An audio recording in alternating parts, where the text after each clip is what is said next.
এখন আর কারোর সাথে মিশতে ইচ্ছা করে না, কারণ আমি খুব কাছে থেকে মানুষকে বদলাতে দেখেছি। আগে ভাবতাম সবাই খুব নিজের, বাট এখন বুঝেছি নিজের বলে কিছুই হয় না। তাই একটু দূরে সরে গেছি, না রাগে না অভিমানে, শুধু একটু নিজের শান্তির জন্য।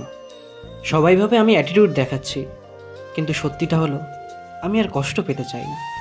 কথা কম বলি, মিশি কম, কারণ আমি শিখে গেছি নিজেকে যত কম খুলে ধরবে তত কম ভাঙবে তুমি। আমি একা নেই, আমি এখন নিজের সঙ্গে আছি।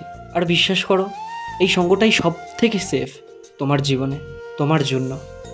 আর একটা কথা, কিছু মানুষ আছে তাদেরকে আমি নিজের ভেবেছিলাম, আর তারাই ধীরে ধীরে দূরে চলে গেল। হয়তো দোষটা আমার, আমি বেশি আশা করেছিলাম, তার জন্য হয়তো দূরে চলে গেছে। তাই এখন আর কিছুই চাই না, না কারো অ্যাটেনশন, না কারো সময়, না কারোর ভালোবাসা। একাই জীবন বেস্ট।